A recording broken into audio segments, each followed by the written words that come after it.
Scott, welcome so much. It's so nice to talk to you. We have had you in the community for a long time. Back a year ago, I was looking at your profile and you've built all kinds of cool stuff, all kinds of holiday. You did a really cool pumpkin man for Halloween and followed up again this year. So you've built a lot with MakerPipe. Thanks so much. How has your experience been so far? No problem. Thank you for having me. The experience has been good. You actually probably don't remember meeting me at Maker Faire in New York City. The way probably back when you were in the Kickstarter phase. Oh, really? Yep. Oh no, I don't. Tell me about that. That's awesome. I've been following you. I've been following you that long, probably. I didn't buy until last year or so. When the pandemic started, but I've been looking at it. I'd always thought it was a cool idea. Well, thank you. I mean, that's I love talking with people. I appreciate you following us and keeping up with our project, right? But those Maker Fairs were so awesome, and we were out there trying to just tell people about our project. And I have fond memories of all the Maker Fairs, especially New York. So it wasn't until the pandemic started when I actually bought.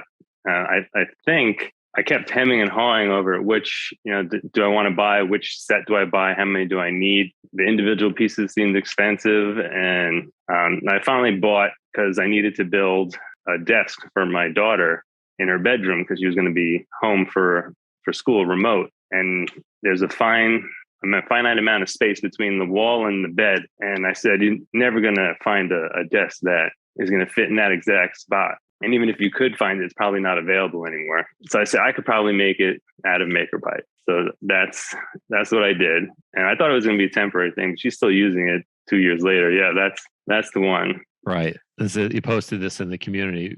Wonderful desk. Right. I thought it was awesome. There's some detailed photos. But yeah, she's still using it today. That's great. Still using it, still standing up. So that works. Then my wife wanted to use these push-up bars. And I used to have them. And then I sold them because I wasn't using them anymore when I was younger. And I said, I can make those out of MakerPipe. And to bend the piece, both pieces exactly. And that was the pain in the butt. So I had to buy a bender and the rubber feet. And once you add the cost of the MakerPipe and the pipe and the bender and the rubber feet, probably should have just bought it made already. But that's not what we do, right? Yeah, you got that. That's not what we do. I was impressed that I was able to bend them both enough so that they would be similar, because otherwise that'd be pretty weird trying to use them with weird bends in them. Then we needed the movie screen for movies outdoors during the pandemic, and I needed a way to hang the material I used for the screen, and I went to MakerPipe for that too. That was pretty simple. That's even better than the pictures I have. Nice. One thing I realized getting ready for this interview, I do not document my projects very well. Yeah, I know the feeling. You're just trying to get it done and get it built. Never mind document it. Right. Really appreciate these YouTubers for how well they document stuff. Yeah. So the biggest problem I find with the MakerPipe is that to attach it to something that makes it the most difficult for me. So for the screen, you had to make an L to go horizontal up against the wood to then connect the pipes to continue on to what you wanted to attach. And those base things that you get for the lead pipes, those are pretty expensive. Mm-hmm. And I don't like spending money and I don't like wasting. So I think that'd be a great product for you guys to make if you can get it to be cheaper than those that connect to your pipe products and can hold on to flat surfaces. I think that would be a benefit. Yeah, that's been a missing component, like you've said, for a long time. And we've tried to fill those gaps with ordinary off-the-shelf items. I mean, that's pretty much what we communicate on the YouTube channel and make it all about, which I think has helped a lot of folks get more use out of it. But yeah, I agree. We're working on a flange right now. We're working on the tooling that will just be two mirrored pieces that'll grab onto a pipe and should be a lot more affordable than doing the flange as well. That would be great. Yeah. So I appreciate that feedback, because I'm like you. I always try to figure out how to make something, and then B is how do I make it expensive that I can in a lot of cases, Yeah. That YouTube video showing the the metal stakes to bang into the ground, and then the tube slides over it. That was a game changer. That led to a lot of the other things, the yard displays. So You're not talking about Man versus Conduit, are you? I didn't know that. I didn't know the name of it. Oh, okay. We did a silly video about me trying to pull out. It was silly on a one wheel trying to pull out Conduit from the ground, but yeah, that. Oh yeah. that hack. The intention was that to show that you could slip it over those pins, and it's a good way to do outdoors. But yeah, I'm glad Until that's you helpful. hit it so many times, until you hit it so many times that you mushroom the top and then it doesn't fit over. Yeah, you have to learn that Right. the hard way. Yeah. But so that allowed me to do let's see, stuff like my daughter had a birthday party. We had to have it outside, and it was raining. I bought a huge tarp, and then I only had 4 small posts, and the tarp needed to be bigger and longer. Threw some stakes in the ground, threw up some 10-foot poles, put some 45 degree angles on there to go outwards. I did 2 10-foot poles horizontally and used the middle connectors and put another 10-foot pole in the middle to hold the tarp up. It worked for what it was. That's what I like about MakerPipe, is that I can grab it, throw it together, and it doesn't need to be permanent, and it doesn't need to last forever. And then when you're done, you take it down and you can use it again. The only problem is storing these 10-foot poles. Yeah. Well, that's great. Because I know you were very conscious about the number of connectors you were using. Like in the desk build, you were considering, doing the bends and trying to optimize the number of connectors you use to keep the cost down, which I totally get, and I think it's great. Yeah, but it doesn't. Ends up not mattering, even when you try and beat the system. It doesn't always work. So I needed the piece over here anyway to hold the wood. So what does it matter? I could have just had a not have a bend and have a connector. Sure. I guess it would have been a 90. In my head I think I saved money, but I probably didn't. No, but that's good. That's important, right? I mean, it's important to think that you're saving money, and I bet you are. But what I was getting at is it's awesome to hear that you've used these connectors over and over again to solve different problems, right? Like the desk has stayed together because your daughter's using it, but I'm seeing some of these connectors being used in multiple builds that you're doing. Right. So we got into archery during the pandemic, and I threw up some stuff to shoot archery at, and putting the arrows down and the bow down when you were done before you had to go pick up the arrows. I don't throw out the conduit after it gets cut or bent. I just keep collecting it, and I just grab the piece that makes sense, and I just use the connector to lean the bow against when they were done shooting, so it wouldn't lay on the ground. The problem with that, every project has to be smaller than the last project, because I don't want to buy more poles to just keep cutting. And if I need equal length, the legs need to be all the same. I'll have all the pieces laid out, and I have to start with the smallest one. And the project size is going to be that. I cut all the other longer ones to be that size, so they're equal. Now I just have a ton of small pieces and not a lot of big pieces. I know what you mean. There's never a shortage of small pieces. It's just those 10-footers that you have to renew every once in a while. And I used to throw out, that's super small, throw it out. And then 2 minutes later, I'm looking in the garbage. It's like, I need a small little piece. So now I don't throw any of them out. That might be a good rule for just making in general. It's right. Even if you throw something out, it's like inevitably 2 weeks later, no matter how minuscule or unimportant you think that thing is, you need it 2 weeks later. Yeah, people call that hoarding, and it's a little bit of a disease. I do have that problem. I try to control myself. I don't want to throw things out. I know there's people that need whatever this is. I just can't find that person that needs it, and it kills me that to throw it out. If I do throw it out, that person shows up like, hey, do you have this? Like, just threw that out yesterday. So now it makes the disease worse. Yeah, I hear you. I call that hoarding tendencies. We have tendencies to keep things, but I don't know. Maybe I'm in denial a little bit. What else do we look at? I saw someone had this ball holder in their garage, and it would organize the balls. And I was like, that's an awesome idea. And then when I made it, it didn't really hold the balls that well. They all smushed to the side and fell down. Probably needed better elastic material. Yeah, that's neat. Because did you see another community member make something similar, if I remember correctly? I don't know. Yeah, I think either yourself was the first one I saw, but I really thought this was a cool idea, and we ended up using this idea after seeing this in our shop for some empty boxes. So we've got a big ball pit with the bungees for our boxes in the shop. Yeah, that was too cheap on this. I probably should have used 4 to make it more sturdy and leave the opening small for just the size of the balls. But you live and learn on that one. Did that one stay together, or did that get? It's still there. Okay, cool. It's still there. Yeah. And as soon as I feel it's not working anymore, I get to reuse the pieces again. Yeah. Well, that bend is pretty. I like that bend at the top. Yeah, that took a lot of YouTube videos to figure out the math to bend that, and that's hard. Yeah, that looks great. And it still didn't work. If it's too small, you can't bend that piece. I need a pipe bender. Oh, you did that without? Do you have a hand? That was the hand bender. Okay. You got to start with a long piece and do all the work. But by the time it starts rolling over itself, it's off to the side because the handle's in the way. Right. But if you cut it off to work with it, then it's not enough leverage to bend anymore, depending on the size of the circle. Mm-hmm. I'm with you. I got to get a better bender too. All right. So here's an example of MakerPipe's ability to be a quick and effective problem solving.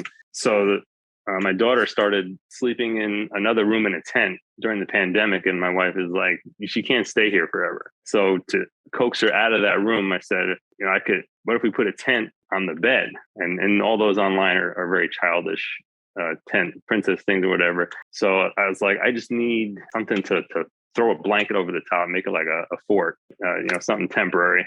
And so I just grabbed some pipe and some conduit, and I made a little, I guess it's not a full square. There's no back side. So it's just like legs underneath the mattress to hold it up. Oh, that's great. And then we go up and across to another pipe, but it wasn't enough to hold the blanket. So I had to go one across on an angle. And the size of the pipes, one of the great things about Maker Pipe is it doesn't matter the size really, because you can go anywhere on the pipe. It wasn't important that these pipes, the legs in the back here, it's higher than the other pipes. These are the sizes I had laying around. You can see in the corner back here. Yeah. So I just grabbed any pipe, and you can level it out just by putting the connector at the right spot. Oh, that's cool. So then throw a blanket over it, and there's some clothespin to hold the blanket in place. 2 years later, it's still there. She won't let me take it down. That's how much she likes it. So that's a great compliment. Your daughter is giving you that. That's great. She must really enjoy it. Yeah, but the wife doesn't want it to be the decoration of the room either. So that's a separate problem. Right. So yeah, I was able to just grab the pieces. I don't have to go to the store and buy new stuff. I can use what I have. Like I just have a stash of pipes and connectors. Then a similar thing happened. We got a chicken egg from a friend, and it needed a heat lamp to keep it warm. I needed the heat lamp at the right height above whatever container we were using. So I just grabbed some pipe and connectors and made a little, you can kind of see back here. It's a little bit of a curve. The curves are the worst. If you curve the pipe, you think you're saving money not using a connector, but you can't put the curve back to straight. So you cut it off, and now you have just like a ton of little curves everywhere. But they make good feet. So that's a curved piece on a connector, and then it comes across a bar to hold the heat lamp at the right height for the chicken. Nice. Turns out it's a rooster, so not very helpful. It went back to the farm.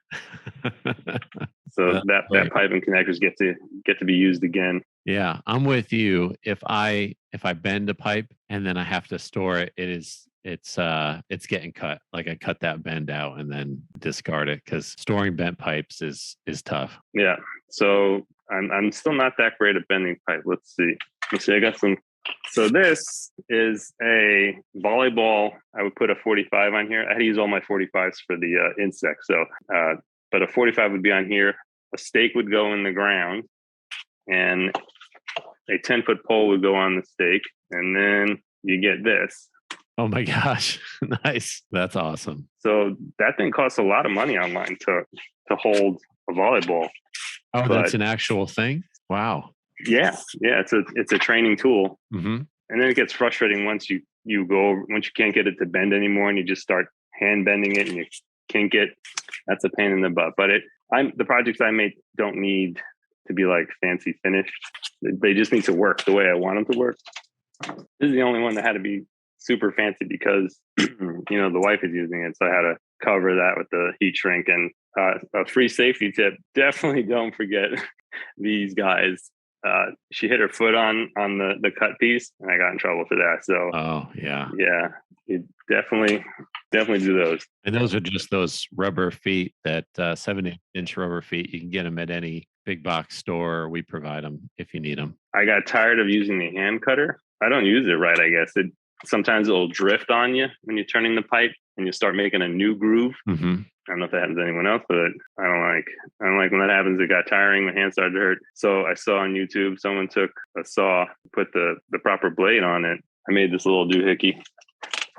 Oh, that's great. To just cut. All it does is cut conduit now. Oh, awesome. That's great, Scott. So what kind of blade is that? Metal Max, or like a diamond tip thing. Because I've wondered about that quite a bit. Does it do well? You like how it cuts? Yeah. So I got it. Once you cut that, then you take out the grinder and I just roll the end of the cut to clean up the edges. I'll also grind off the mushroom parts of the metal stakes when I bang them in too hard and they don't let the pipe fit over. I'll turn those on there and get that cleaned up to be able to get the pipe over again. Yeah, so that's a lot better to cut fast. I think I'm going to try that. I'm going to give that a shot because I've used the portable bandsaw a lot, but it's not as permanent of a solution. I need a station where I really have something like you set up there and use a circular saw. That's great. Thanks for the tip. Yeah, that's what being lazy is, or efficient. I don't know what you want to call it. All right, so we got another Halloween item from last year. I made a flying ghost. The video's not that great. It's a little shaky, but I have a Bright Props motor hooked up to a spinning wheel that's connected with a string to a piece like this on the tree. So that's where I would need another flange. It would have been nice. But then, so I have 3 trees and 3 of these devices, one on each tree, and then the string pulls the ghost down the yard. So it looks like the ghost is flying. Nice. Oh, that's awesome. These are bolt rollers, like to get the boat off your trailer. So again, that pushed the project past the budget of probably just should have bought Flying Ghost in the store already, but that's not what we do. It's not what we do. And drilling, I really like about the pro connectors that you're coming out with. I really like that it's already got the hole drilled in, because drilling through the metal, I don't have the patience for that. Small bits, you got to start small bits slow and work your way up. I have a lot of broken bits to get to the bigger sizes.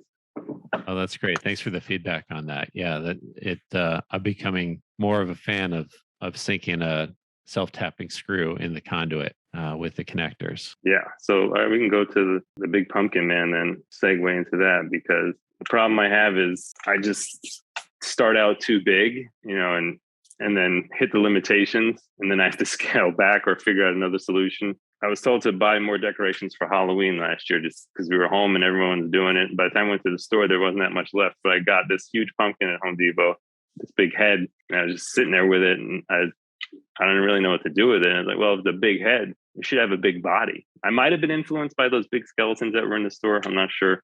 So I started just taking the 10-foot pieces and trying to stack them up. And the slippage was too much. So that's probably my only complaint about the connectors, is that when you put an excessive amount of weight on them, they slip. Mm-hmm. So that's why I had to connect it to the chains. That's usually the chains are there for a swerfer, which is a swing swerf, a surfing swing. Surfing swing, swerfer. Okay. Yes, you can stand on it, and it's cool. You should look that up. So I connected to those chains to help support the weight, and then I got 2 stakes in the ground for holding the legs up. Nice. And also the slippage in here, I bolted through the plastic and then a pipe, a mega pipe connector to have the head on there, but the head would still flop back and forth from the weight. So I had to put this second piece that all it does is sit up against the inside here, and it just stops it from rotating. So I'm excited about the Pro connectors that have those holes ready to tap into that. Right. Yeah. Well, you're, especially with a build like this, you're certainly pushing the boundaries of just what friction can hold on the pipe. I've experienced that too. And it seems like on this build, it would have been especially helpful. And I've caught people like coming up to take pictures in front of it. And I was like, don't fall on him. Yeah, I can understand. But did I understand correctly that this got some fame on TikTok last year? Yeah. So some guy who drives past my house, every once in a while, he stopped to record it when he was going past one time. And he did it to make fun of me because it said on the TikTok video, this is what you do when you can't afford the expensive Home Depot 12-foot guy. You make this. And then my sister sent me a text saying that, is this your house? And I was like, that's my house. And she's like, it's on TikTok now and it's like trending. I was like, shut up. Yeah. And it turns out she knew the person from high school. So he has a whole video on finding me because I liked the video and I was showing everybody.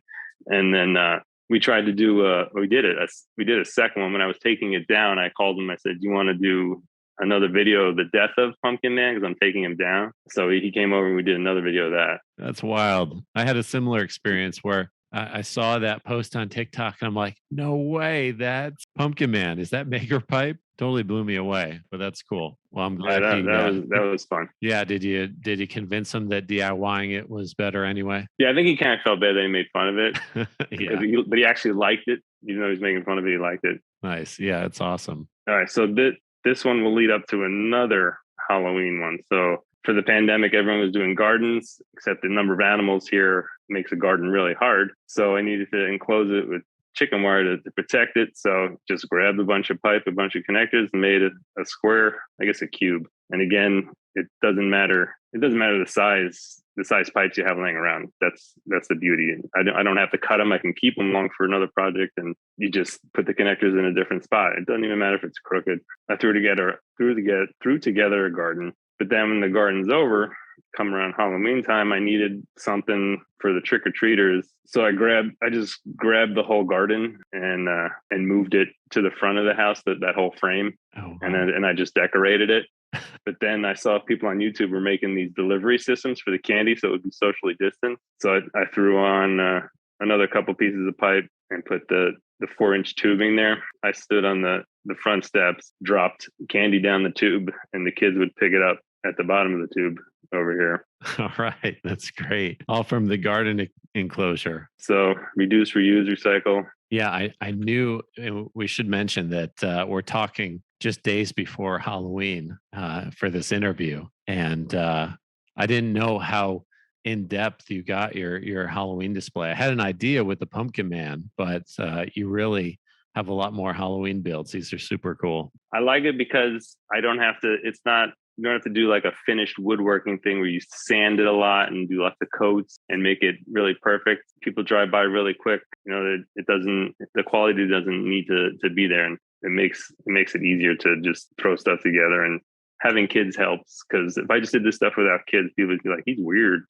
Okay. I am weird. It's just I hide behind my kids. I make this for my kids. And then we got another holiday.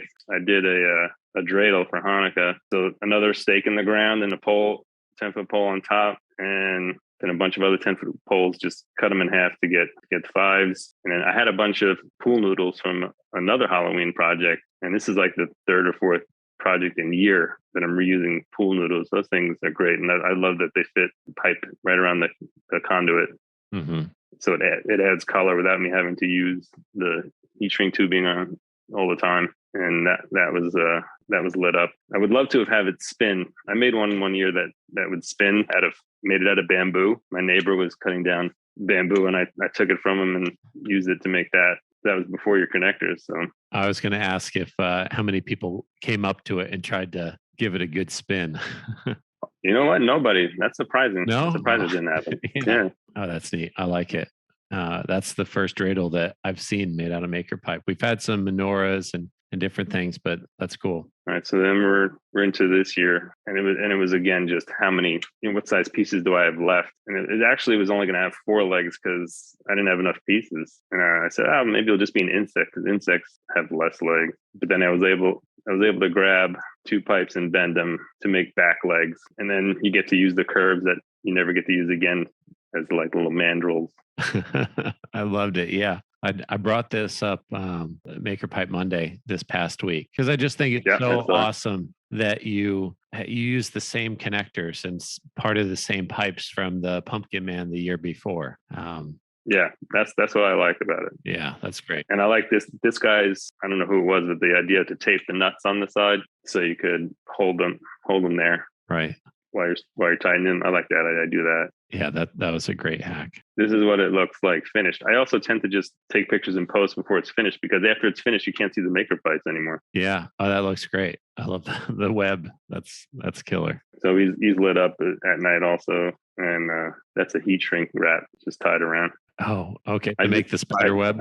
Yeah, Neat. I did not bend the pipe. These are just your connectors, and then the noodles popped over the top and then bent over to the next connector. So it's just, these are just connectors, and then I pop the noodle over. There's no tube inside. That's great. So when you're building that spider, right? Do you go outside and just, bring all the conduit out to the front yard and the connectors and go at it? Or what's your approach when you tackle a project like that? I have zero plan. It is actually, I saw a YouTube video of someone making a spider, and I was like, I could do that spider probably with noodles and conduit. So, and I'll use the pumpkin head because I need to use him again.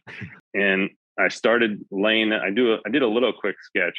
I laid it out in the driveway, and I tried to count all the size legs I had because I needed equal size legs, and I didn't have enough to make enough legs. I knew I needed 45s. Didn't have a lot of 45s. I had to take some stuff apart to take other 45s. Then let's see. I made the 4 legs, and I realized I could probably rotate them to make the legs look a little bit different because all 4 together looking the same didn't look right. And I was going to have it actually be really big and tall in the air, the body. But when I started trying to connect 4 legs to that square center body, it all just sunk in from the weight. And if you drove by, you saw me like trying to hold it up. It was a mess. So I was like, you know what? It wants to be down. We're going down. So the material dictates how it's going to go. And then the legs weren't staying by themselves. They were flopping over and trying to connect 4 at a time. So pounded the stakes into the grass, put the leg on. That's where you're going. And then I connected to the body part and let it be low so it can't twist anymore. It wouldn't rotate anymore. So that's where it's going to be. And then you just start connecting the next things. Freeform building. Yeah. Yeah.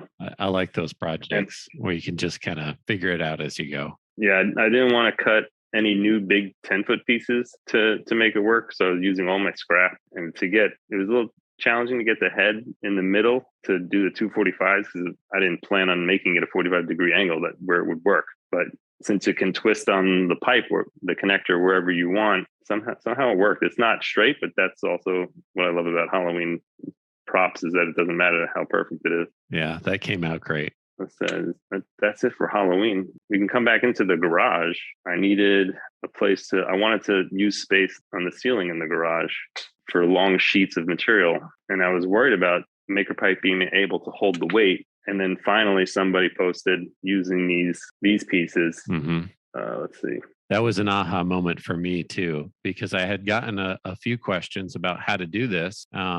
And I always was concerned about just attaching it and having it be secure. But nice with the U-bolt. That's great. Yeah. So that once that person posted, using these angle iron pieces and then U-bolting, I was like, yep, that's what's going to happen. Oh, wow. That's fantastic. I didn't realize that. Did they use that hack as well on the original with the U-bolt? I think so. Oh, well, either way, I think that has a lot of applications. I didn't realize that about the build. That's super cool. Because you see like the unistrut you're familiar with the Unistrut channel that they have. No, it's a It's it's more of an industrial thing. A lot of times the electricians will use it in industrial buildings where it's like it's this heavy metal U channel, and then there's different clips to hold conduit. And a lot of times, if they've got a bunch of runs, they'll put a piece of unistrut, and it gets pretty expensive, and the clips are specific, but you can take that angle channel and U bolts and achieve the same thing. And there's a lot of possibilities there. That's really cool. yeah. Once it's expensive, I'm out. Yeah. Yeah. Yeah. The angled pieces like that are pretty inexpensive. I haven't ever bought it. It probably wasn't too expensive. You cut it to the size enough so what you bought works. That you go as the triangle, you go as minimal as you can. The triangle shape and as small as it can be, so you can just what you need it. You don't have to waste. So I had like no leftover pieces of the triangle. I actually had to put more than I thought so the I didn't have the pipe bending on the weight. What do I got? It's four on each, two on each side. Yeah. But I added more pipes going across so I could have different size sheet goods and not fall through. But then I ran into the problem of what do you do when you want the bottom piece of material? Right. Yeah, so I didn't think that through. And I didn't want to take everything off of the unit to get to the bottom. So I took another connector, put it on facing up with a pipe in it, and then a second connector going across. And if you see this pipe underneath is not connected, Mm-hmm. I would lift up the top sheet goods, put the pipe under it, stick the pipe into the connector there, and then do the same thing on the other side, allowing me access to the lower pieces without having the weight of those pieces on it. So it's like a temporary shelf. Does that make sense? Yeah. No, I'm with you. I think it's extremely clever. It's very frustrating. Clever would be designing it so you didn't have to do that, but yeah. just another item that you can use maker pipe for. Well, I mean, the necessity that you got to get that piece of plywood that you got at the bottom. I've been there, but that's a neat way to solve that.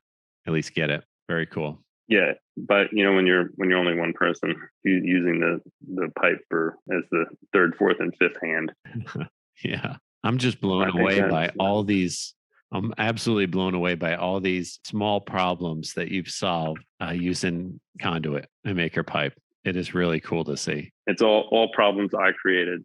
It didn't need solving originally. Yeah, and then also with your daughter too. I see a lot of these builds are you spending time with your daughter, and I've got a 7-year-old daughter too, and I think it's really cool. She must appreciate it. That was one of the things that when I bought it, I was like, the kids could make stuff with this because they don't. Before I knew how annoying it would be to rotate the cutter so many times. I was like, the kids could make stuff because they could cut it themselves without really getting hurt. And they put the connectors on themselves. But 10 minutes in, they're like, I'm done. Let's do something else. It's there if they want to. Yeah. And it's soaking into to some degree, I'm sure. They see dad fix all these solutions and build cool things. It's getting in there a bit. I bet you. Oh, that's all I got. Yeah. You've opened the door to using Conduit for a ton of things. Like right now I have this camera on a piece of conduit going to a clamp on a shelf to hold it at the right height. There's no connectors involved. If I didn't have Maker Pipe, it wouldn't be another tool in my arsenal. So, I guess thanks for that. Yeah, that's awesome to hear. I find myself doing the same thing, even if it's without our connectors. So that's great to hear. It's regrettable that it has gone up so much in price. I still think it's a good value, but it's doubled here. Yeah. In New York, it's pretty much doubled, and it has stopped me. I'm not. I would go buy the 10 at a time to get the contractor price, right? And just barely fits in the car. I have to put like a little piece of fabric on the dash. Yeah, me too. Yeah, I have held back. That's why I've been reusing so many pieces because I don't want to go buy more right now. Mm-hmm. Well, it'll come back down again. I don't know if it'll ever get to the 350 10-foot length like when we did the Kickstarter, but probably not. Probably not. But it'll still be a good value. But yeah. And I jumped on the pro connectors before I realized the big pipe is like triple what the little pipe is. So now I'm nervous that it's going to be really small projects with the big pipe. Well, thank you for that pre-order. I appreciate those. That they're going to be going out real soon. That production's been going well. We found more and more different types of materials that have worked with it. So 3/4-inch PVC, Schedule 40, rigid conduit. There's a lot of options that it opens up. So I hope maybe you have some of that lying around as well. Who knows? I already have a project for it. I don't know if it's going to fit once it comes in. I'll try it. But I bought the end of last season, the winter. I bought a man plow. It's this huge plow that you push the snow. You're the plow. You're like walking the snow down. Oh my gosh! And you can buy a connector that goes across a bar, so you can lift this thing up and dump the snow if you want. And as soon as I saw that was a round pipe on there, I said, I'm just going to put a maker pipe connector on it. And I went to put it on, and the pipe was too big, and I was like, oh. Wow. So now I'm going to see if the 1-inch will work on that, and that will be exciting to spend more on the item doing it myself than to just buy it from the company.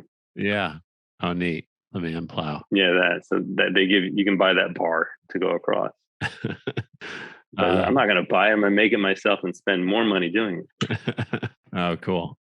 Yeah, man plow. He turned me on to that. That's neat. Well, good. I hope I haven't used it yet. It stopped snowing after I bought it, so it probably won't snow it ever again. So.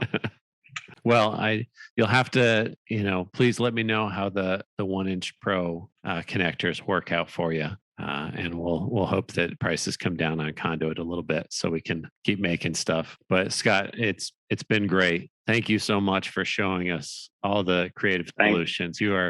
Thank you. Yeah, you are really creative with these, and I love that you're doing it with your daughter too. That's super special. Can I do anything for you? Any questions or anything I can help you out with? Not right now, I don't think so. I already gave you my ideas of the flanges which you're working on, so we're good.